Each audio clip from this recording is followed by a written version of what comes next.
Crash Bandicoot 4 It's About Time has been officially released on consoles, and it is now known as the fourth game in the series in terms of the main storyline. I am definitely looking forward to talking about this game down the line and seeing how a brand new Crash game can hold up to the modern era. Whenever there could be a success or a flop, time will indeed tell. But before we check out Crash 4, let's go back in time to the original Crash 4. You know which one I'm talking about, Crash Bandicoot, The Wrath of Cortex. A game that had a lot of momentum moving forward with a lot of hype and speculations, but somehow divided many fans of the Crash Bandicoot series. Before developing a bunch of LEGO games, Traveller's Tales were the ones behind this game. While they have made games like Finding Nemo, Sonic R, and A Bug's Life, but they also made a pretty good game in Toy Story 2. And now the group has been given the task of creating the first Crash Bandicoot game on PlayStation 2. And today, I'm gonna play through this game and find out exactly why this game has a divided fanbase. I have made a video on this topic years ago, but looking back, it is pretty old and somewhat outdated. And this time around, with the release of Crash 4 It's About Time, I thought this would be the perfect opportunity to go back to this game and see if my opinions has altered. So with that said, let's begin. The game begins with this somewhat meanwhile at the Legion of Doom segment. We kick things off with Uka Uka having a meeting with all the villains from Crash 3. He's furious over the track record for spreading evil has been going down the drain, all thanks to Crash. Uka Uka demands that Crash Bandicoot must be eliminated at all cost. Cortex comes forward and admits that he's been working on a genetically enhanced super weapon of unbelievable strength who goes by the name of Crunch. But however, Cortex is missing a power source to wake him up. Uka Uka suggests the elementals, 4 separate rebel masks with the element powers of earth, water, fire, and air. They caused havoc many years ago and were locked up for their actions. With the elementals awakened, they can bring their secret weapon to life and destroy Crash forever. And we see that take place on Earth when certain disasters occur. Aku Aku goes off to confront his evil twin brother until he was surprised by the elementals. Aku Aku returns to Crash and Coco and he lets them know about the situation. The only way to lock the elementals back up is to gather power crystals, and how did I not see this coming? So Crash, Coco, and Aku Aku work together to stop Cortex's plans once more and defeat the elementals and their secret weapon Crunch. I do have some issues with the intro. Nothing really happens a lot with this opening scene. It's just all the bad guys sitting down and talking. They don't get up from their chair or perform some wacky animations. That also goes for the later portions on the part where Aku Aku talks while Crash and Coco are just doing nothing and listening. It just feels like laziness is written all over. I will say though that I am interested in the story plot. Cortex and Uka Uka are going all in by bringing 4 of the most dangerous masks in the elementals, and Cortex creating his secret weapon with one purpose, to annihilate Crash. So now all the intro stuff has been covered, let's talk about the game itself. So call this a parody of Cat Icarus or Valve for XD or whoever you want to call it, but I will be going through this game level by level. I know it's probably not the best way to tackle this game, but Wrath of Cortex is such a different game comparing to the previous title, and in order to understand why that's the case, it feels like to me I have to go through and talk about this game from start to finish. So I hope everyone's okay with that, and let's begin with level 1. Level 1 is Arctic Antics. It's kind of weird to have a snow level in the beginning stage, but honestly, I'm not going to complain about that. While I'm going through levels, I'll also talk about the gameplay features. The gameplay aspects are exactly what you would expect. Warp into a level, collect a power crystal, gems, and along with hitting every box you see, and leave. You have your standard spin attack, jumping, crawling, belly flop, and slide jump. The movement speed does seem a little bit slower to me, but overall, it's your typical Crash Bandicoot game. It looks, feels, and plays like Crash, and it's demonstrated during the first level. It's a nice, easy level to get used to the controls of this game, and I really enjoyed Arctic Antics. So yeah, I'm already hooked, and it'll be interesting to see how much challenge the platforming can get during level 2. Okay, I wasn't expecting a vehicle level, but Crash 3 did have a handful of them, so I guess it's fine. Tornado Alley sees you in a plane and you have to shoot down the floating objects that are causing tornadoes. The plane moves very slowly and it's an extremely easy level as enemies don't try to hurt you that much. Overall, not that great or impressive. Bamboozled is up next, and it features you inside a bowl. And honestly, it sounds pretty fun because of how much control you have during these bowl stages. I actually like the levels that include the bowl. The controls are good and you can obtain so much speed. Kinda wish it was a platforming level, but I'm okay with this. Wizards and Lizards is next, and we're back into a platform level. It starts you off as you would imagine, then you have a dragon chasing you and you have to run away. While I'm here, I'll talk about the soundtrack. The music here in Wrath of Cortex is extremely underrated to me. There are some really good tracks here, and this particular level is one of them. This game also features death routes, and the death routes are pretty cheap. It's mostly because of how many nitros there are. Instead of interesting tough platform phases, you have nitro crates placed everywhere. It doesn't feel challenging and rewarding at the same time, but other than that, level 4 is a good level. Next up is Compactor Reactor. It starts off in a minecart, and I'm beginning to question the amount of vehicle levels already.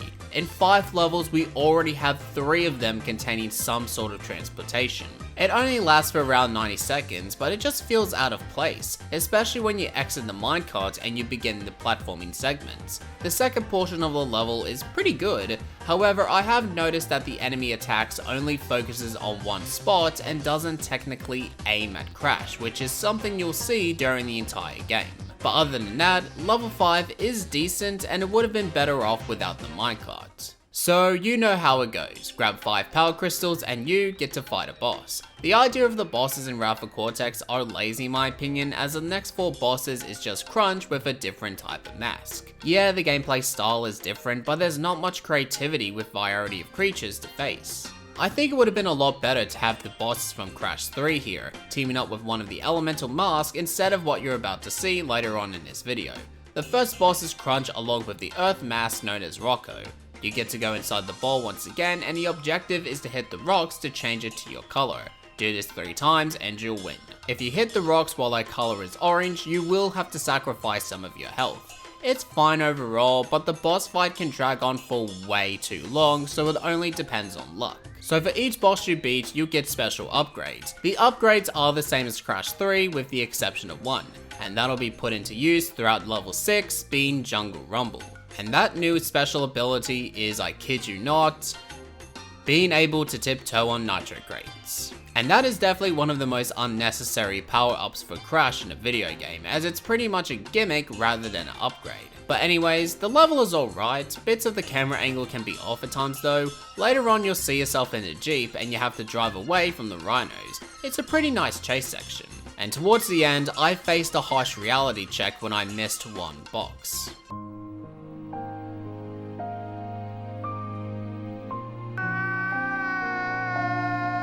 Next up is an underwater level called Shell Shenanigans. I wasn't a big fan of the underwater levels in Crash 3, and I'm not a fan of it here.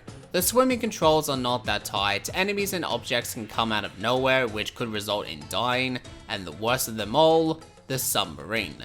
It's slow and turning around takes longer than expected. Overall, I did not enjoy this level.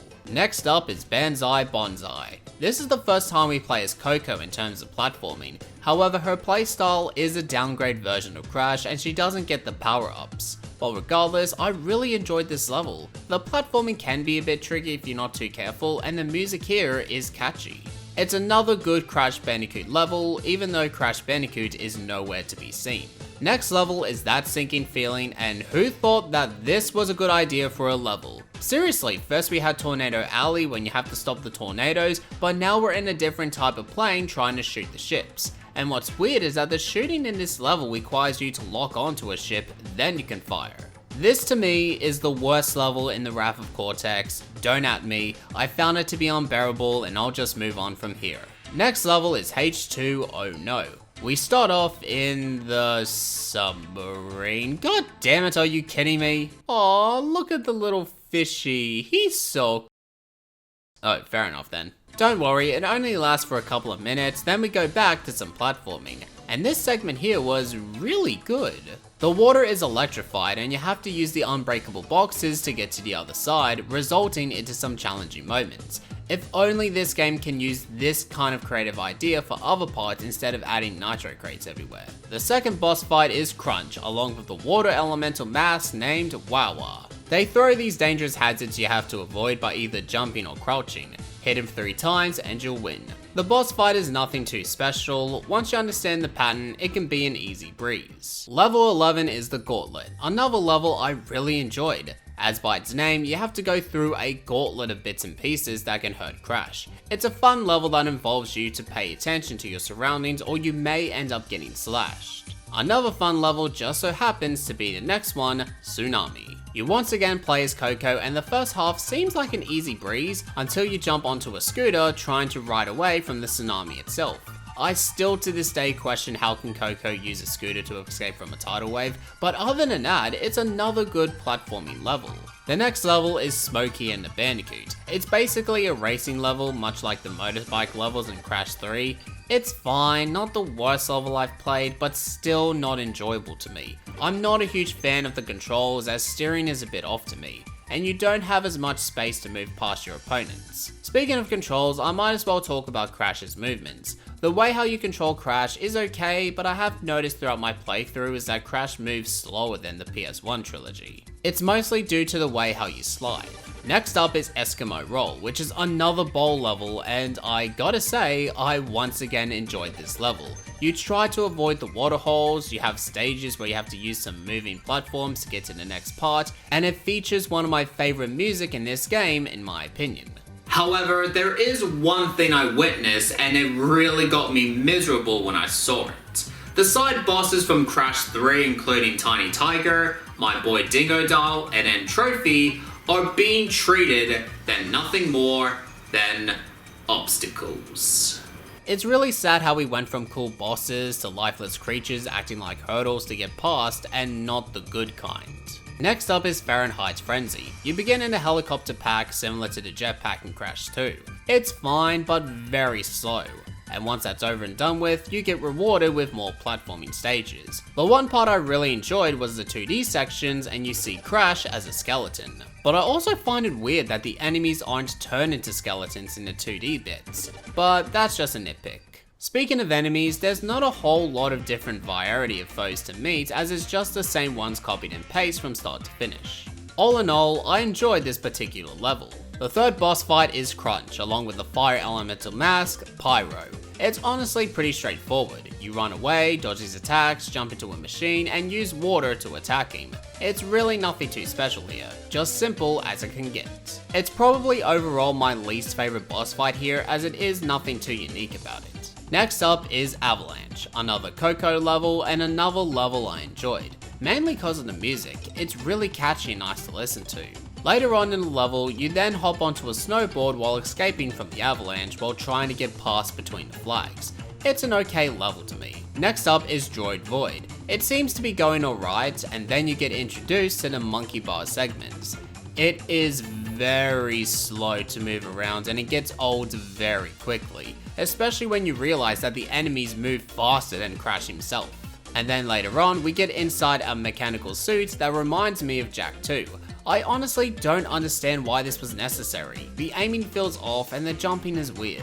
I'm not a huge fan of these levels and maybe cut out the mech suit and the monkey bars and I'll probably would have had a different opinion. Next up is Crash Pteranoids, and it's once again another unnecessary vehicle level like that sinking feeling. It's up to this point where it occurs to me that the Wrath of Cortex has too much levels that contains vehicles. At this point, it's hard to tell if this game really is a 3D platformer. Crash 2 did have a great example of bringing in some vehicle levels but at the same time doesn't go overboard with it and stays true to its genre. But in the Wrath of Cortex, and particularly this level, demonstrates how little Traveler's Tales creativity was. As for the level itself, it's what you would expect. Use your vehicle to destroy all the targets and that's it. Nothing more, nothing less. Next up is Coral Canyon. It's honestly the same as Shell Shenanigans, so there's not much to say about it. I guess I can use this time to talk about the level designs. Like I've said before, this game has too much vehicles, but I will say that some levels are pretty nice. I like the levels that contain the Ball Spear, and the first level was a cool introduction to the Wrath of Cortex. Even though most levels' idea of hazards is placing nitro crates everywhere you see, the level designs are not the worst, but they definitely could have been a lot more better. Next up is Wuthering Heights. It starts off okay until the monkey bars just show up out of nowhere, but other than that, the level is simple, nothing too interesting. The next boss fight is Crunch along with the Air Elemental Mask, Lolo. It's my favorite boss in this game. You'll see controlling a plane and you have to shoot down Crunch while avoiding his attacks. You do see a pattern, but then later on he changes it up to throw off the player and it can be pretty challenging. If you take your time and watch out for his attacks, you'll eventually win. The boss fight is honestly a good one, and that's saying a lot because of what I've seen during my time with the Wrath of Cortex. So now we're up to the final 5 levels. Let's see if Traveler's Tales can knock it out of the park with Crash and Burn. I do like this lava level. You avoid the lava, platform your way to the end, and there's a nice 2D section as well. While I'm here, I'll mention the loading times for the Wrath of Cortex. So depending on what version and system you have, will determine how long this game will take to load up. If you have the Xbox and the GameCube version, of course it will load up much more quickly. But I unfortunately have the first version of the PlayStation 2, so I will have to wait a while for the game to load up. It's not that bad looking back, and it's probably because I'm used to seeing the modern games taking their time to load up. But I definitely was impatient back in the day, and it didn't help out when I yelled at my TV begging for it to load. Next up is Gold Rush, and it starts off alright, then you get to the monkey bar segments again. Okay, can this get any worse than that? Okay, I spoke too soon. I noticed as well that when you get Aku Aku's invincibility, that iconic music that plays from the original trilogy doesn't appear in this game.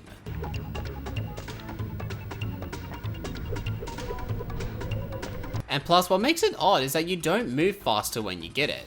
But other than that, this level is fine, but not great. The next level is Medieval Madness, and is the third boss stage in the game. It's honestly one of my favorite levels in this game. It's the same principles as before, but towards the end, you have a maze to go through. It still sucks that the bosses from Crash 3 are lifeless obstacles, but despite that, this level is a damn good bowl level.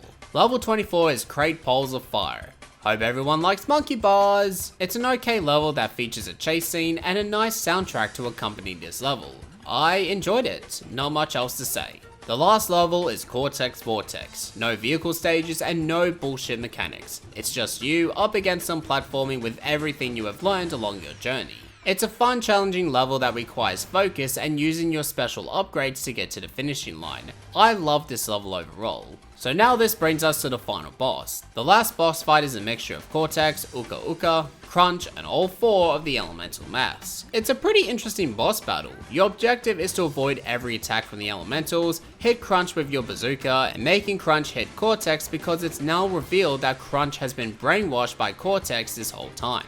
I like this final boss as it does keep you engaged and focused. So once you win, you'll get a cutscene about Cortex failing, but Uka Uka suggests while they may have the power crystals, but they don't have the relics. And yeah, I'm not going to attempt to 100% this game, and plus there's a reason why YouTube exists, so you can check out the secret ending for yourself. So that's pretty much Crash Bandicoot: The Wrath of Cortex, and I think the main reason why this game doesn't get the same love and treatment like the other previous Crash Bandicoot games on PS1 is because, in my opinion, The Wrath of Cortex fails to be its own identity. This game doesn't try anything new and unique to improve the formula of 3D platforming. Wrath of Cortex is pretty much Crash 3 at the end of the day, but with more vehicle levels to take part in. And sure, there's bits and pieces from Crash 1 and 2, but it's mostly just copied and paste. And I think this is why Crash Bandicoot 4 It's About Time succeeded, because that game has an identity. If you have played this game or seen gameplay footage, you can tell that they are trying something new, different, and fresh to the series, but at the same time, staying true to what made the Crash Bandicoot game successful in the first place. So as for the Wrath of Cortex itself, it's not a terrible video game by any means. I do enjoy some set pieces in the levels and the soundtrack sounds criminally underrated, but I feel like every time I witness a good part, there's always a vehicle stage or some pointless gameplay style like the monkey bars for example, are lurking around the corner waiting for me to rip my hair out. For recommending this game, it only depends if you're open to the idea that Wrath of Cortex will contain a bunch of vehicle levels. But other than that, I can't give out a reason why you should play this game, because with the other Crash Bandicoot games out there to play like the Insane Trilogy, Nitro Fuel, Twinsanity, and the original 4 Crash games on PlayStation 1, Wrath of Cortex can be skippable and you wouldn't miss anything. It's a shame though, because this game had a lot of potential to be something good if it wasn't for the rushed development process. Regardless, Wrath of Cortex is nothing special to get invested in.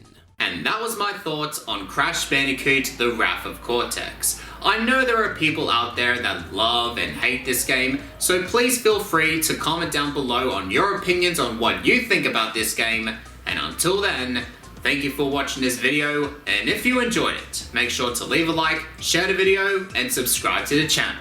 You can follow me on Twitter and Instagram, the links will be down in the description box below. I'm Justin from That PlayStation Nerd, telling you to keep calm, and keep playing video games.